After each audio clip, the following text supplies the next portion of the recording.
салом дӯстон, дар як мижа задан марҳилаи гурӯҳии ҷоми Аврупо тамом шуд. Дар формати нав ин мусобиқа хеле пурҳаяҷон сурат гирифт. Масалан, дар гурӯҳи охир ки марг ном дошт, 8 маротиба вазъият тағйир меёфт. То 6 дақиқа мондан ба анҷоми бозиҳо Венгрия имкон дошт ки бо касби зинаи дуюм ба плей-офф рохат гирад. Инам дар ҳоле ки онҳо бо чемпиони ҷаҳон ва Аврупо ҳамчунин мошини немисӣ рақобат мекарданд. Венгрия аз онҳо 2 хол ба даст овард, аммо дили миллионҳо мухлисро тасхир карда бо сари тарки мусобиқа намуданд. Муъҷизаи асосии ҷоми Аврупо ба плей-офф рохат гирифтани Украина буд ки як ғалаба доштанд бар тими Македонияи Шимолӣ. Имрӯз мо марҳилаи гурӯҳии ҷоми Аврупоро ҷамъбаҳс мекунем ва хабарҳои дигарам пайдо кардаем ки ҳоло шумо аз он огаҳ нашудаед.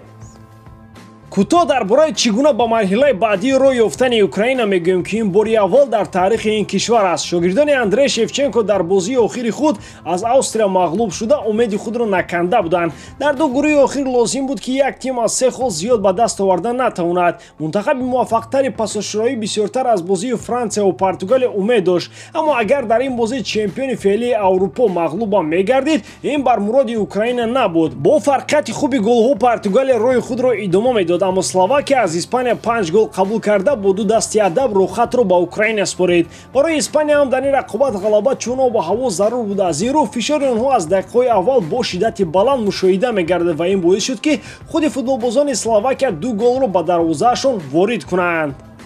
бо фарқияти як гол Украина аз онҳо пеш гузашт. Шветсия ҳам дар ин ҷиҳат ба шогирдони Андрей Шевченко кӯмаки бедариқ карданд.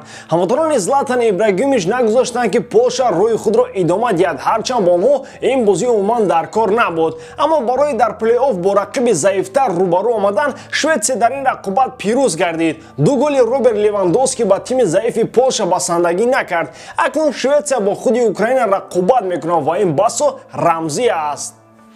дар гурӯҳи марг се тими мунтахаб барои ду рохати боқимонда чунон мубориза бурданд ки ҷадвали гурӯҳ дар рафти ду бозии даври охир 8 маротиба тағйир ёфт. Франсия 4 хол дошт ва дақиқан ба плей-офф рохат мегирифт, аммо маълум набуд ки бо касби зинаи чандум. Португалия ба фарқ аз бозиҳои қаблияш дар рақобат бо чемпиони ҷаҳон арзанда баромад кард. Франсия қасдан чунин бозӣ мекунад ва намехоҳад ҳамаи қартҳои худро нишон диҳад ки дар ҳар се бозӣ ба худаш монанд набуд. Дар ин бозӣ мо бо рақобати ду бозингари алоҳида шоҳид гардид. Дар вақту замони худ лидерони дастаи Реал Карим Бензема ва Криштиану Роналдо дар тими мунтахабони худ дурахшиданд. ҳарду онҳо дубл карданд ва ин шароит фароҳам овард ки Португалия ҳам роҳи худро идома диҳад. Аммо дар марҳилаи баъдӣ Белгия интизори онҳо аст. Франсия бошад бо рақиби осонтар Швейтсария рӯбарӯ меояд. дар бораи ҳамаи ҷуфтҳо ҳатман гап мезанем, аммо ҳоло дар бораи бозӣ аз ҳама драматикӣ бояд вақт ҷудо намоем. Венгрия дар ҳақиқат шикастахӯрдаи пирӯз буд. онҳо дар гурӯҳи марг ба ҳар се тими қавӣ мушкилӣ эҷод карданд. бо гузашти вақт хулоса кардан мумкин аст ки бахти Португалия баландӣ карду дар даври якум аз онҳо 3 имтиёз ба даст овард. баъдан чемпиони ҷаҳон тими мунтахаби Франсия ҳам бар муқобили Венгрия имтиёз аз даст доду Германия қариб аз дасти онҳо нобуд мешуд. то дақиқаи 85 Венгрия бо ҳисоби 2-1 Германияро дар майдони онҳо мағлуб мекард, аммо то ба охир истодагарӣ карда натавонистанд. голи Горецка нагузошт ки афсонаи ҷоми Аврупо идома ёбад. ҳамин тавр Германия бо касби зинаи дуюм ба плей-офф рохат гирифт ва акнун дар он ҷо онҳоро Англия интизор аст. ҷуфти дастҳое ки бозии боварибахш нишон дода натавонистанд. ҷуфтҳои дигар ва умуман сеткаи мусобиқа дар марҳилаи плей-офф ба таври зайл аст. чуноне ки гуфтем, Белгия бо Португалия рақобат мекунад, Италия бо Австрия,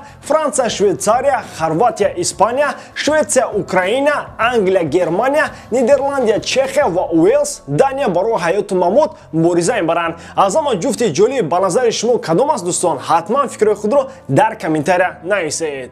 дар бозии Франсия ва Португалия ғайр аз дуэли Бензема ва Роналду нигоҳҳои Килиан Мбаппе ба кумири худ ва баъди бозӣ аз Роналду чанг зада гирифтани футболкаи ӯ мавриди таваҷҷӯҳ қарор гирифт. футболбози француз тамоми давраи бачагии худро бо дидани наворҳои Криштиану Роналду дар YouTube гузаронидааст. инро соли 2017 падари Мбаппе тасдиқ кард. боварӣ дорам ки хонаи хоби ӯро ки бо аксҳои Роналду оро дода шудааст шумо ҳам дидаед. айни ҳол нуфузи онҳо агар дар як сатҳ қарор надошта бошад ҳам Мбаппе ба кумири худ наздик шуда аст. ба ҳар ҳол ӯро баъд аз сари Роналду ва Месси ояндаи футбол арзёбӣ мекунанд. аммо ҳоло ҳам Мбаппе ба кумири худ бо нигоҳи кӯдакона менигарад. баъд аз бозӣ Килиан ба Криш як акси давраи 14-солагии худро нишон додааст.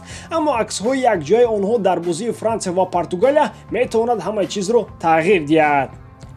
ба иттилои маҷаллаи France Football соҳиб мулки дастаи PSG имрӯз ҷаласа баргузор карда вариантҳои дар даста нигоҳ доштани Килиан Мбапперо муҳокима мекунанд. Агар ӯ ин қадар ба Криштиану Роналдо ҳурмату эҳтиром дошта бошад, дар PSG фаъолияти худро бо ин футболбоз идома медиҳад. Яъне барои нигоҳ доштани Мбаппе дастаи шаҳри Париж кумири ӯро харидорӣ кардани аст. Футболбози португалӣ ба фарқ аз Неймар метавонад ба Мбаппе намунаи ибрат бошад. Ба кори худ бо нигоҳи профессионалӣ назар кардани Роналдо ба Мбаппе таъсири мусбат мерасонад. Дар PSG ба чунин хулоса омада баъд аз ҷоми Аврупо ҷиддан аз пай амалӣ кардани трансфери Криштиану Роналдо мешаванд. Дар охир бояд натиҷаи таърихии Роналдоро қайд намоем. ӯ дар ҳамаи бозиҳои гурӯҳии ҷоми Аврупо гол зада баъд аз дубли худ ба дарвозаи Франсия ба футболбози эронӣ Али Доӣ баробар шуд. Акнун барои қайд кардани рекорди рақами 1 дар ҷаҳон, яъне беҳтарин нишонзан шудани ӯ дар ҳайати тими мунтахаб 1 гол намерасад. Дар ҳамин чемпионати Аврупо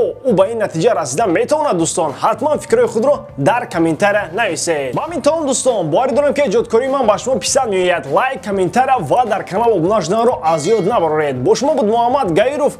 Хай дар паноҳи Аллоҳ.